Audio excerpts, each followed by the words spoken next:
para darnos más detalles de lo que se viene y también del contexto en el cual están determinados sectores, pasamos a tomar contacto con José Luis Arumi del CRIAM UDEC. ¿Cómo está, José Luis?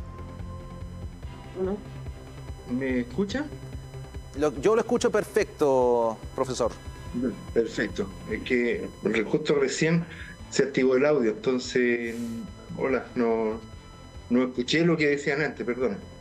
No se preocupe, estamos en vivo y en directo, pero de todas formas partamos entonces con la situación del sistema frontal, isoterma alta y río atmosférico. Respecto al isoterma, para precisar el dato para aquellos que quizá no comprendan lo que significa esto de la isoterma alta, profesor, si es que pudiese explicar. Perfecto, mira, justo detrás de mi imagen hay una foto de la ladera del volcán Chillán en el Valle de Aguascalientes. Eso está más o menos a 2.200 metros de altura. Entonces, cuando hay una isoterma alta, eso significa que la temperatura de la lluvia es mayor que la temperatura donde se produce nieve, y en lugares de la cordillera de los Andes, como ese valle de Aguas Calientes, va a caer lluvia en lugar de caer nieve. ¿Qué significa eso en la práctica? Que el área, por un lado, la tormenta es más peligrosa porque el área aportante a una crecida, esto es como un embudo, imagínense que la cuenca es como un embudo grande, entonces toda el agua, toda la lluvia que cae dentro del embudo va a salir por los ríos agua abajo. En la medida que la isoterma es más alta, el embudo es más grande. Entonces vamos a tener una mayor cantidad de agua que va a salir por la parte baja de los ríos, generando inundaciones mayores. Ese es uno. Segundo problema, tenemos nieve. Entonces va a caer lluvia sobre la nieve. Por lo tanto, no solamente va a aportar lluvia, que va a tener que escurrir, sino que va a derretir nieve, que también va a tener que escurrir. Por lo tanto, vamos a tener más agua saliendo. Y tercero, el gran sistema de almacenamiento que nosotros tenemos en nuestro país es la cordillera de los Andes y su sistema nival.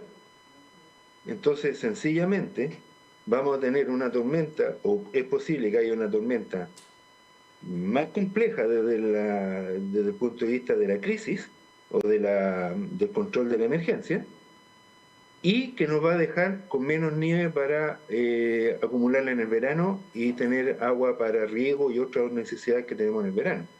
Entonces, como podemos ver, un río atmosférico que nos trae una gran cantidad de precipitación con una isoterma alta es una condición bastante poco favorable para nosotros en este minuto.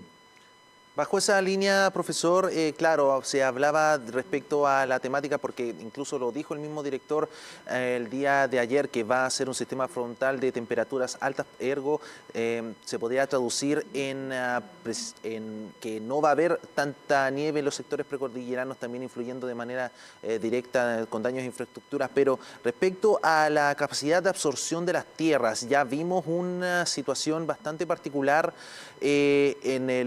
después de este primer sistema frontal que vimos hace ya un par de semanas atrás. ¿Cuál es la situación en estos momentos y qué es lo que podía deparar si es que la absorción no es la idónea? Nos va a llover sobre mojado. ¿De dónde viene ese dicho? Justamente por situaciones como esta. Los suelos están saturados, el sistema de almacenamiento de la cuenca está lleno con agua, por lo tanto nuestra capacidad de absorber la precipitación es menor, porque ya el almacenamiento de la cuenca está saturado, y por esa razón vamos a tener mayores correntías. O sea, ¿qué es lo que es correntía? Uno tiende a usar palabras técnicas. Va a haber mucha más agua lluvia que va a escurrir hacia los cauces y escurrir hacia la salida, por lo tanto vamos a tener crecidas mayores. Entonces, no es una situación simple. Te quiero recordar el 24 de agosto del año 2004 que tuvimos una inundación en Concepción. y esas son inundaciones de la segunda quincena de agosto, que son justamente inundaciones que caen sobre los suelos saturados con temperatura alta.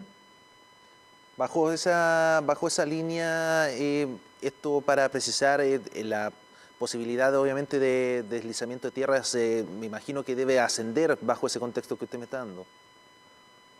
O sea, no solamente el deslizamiento de tierra, aquí estamos...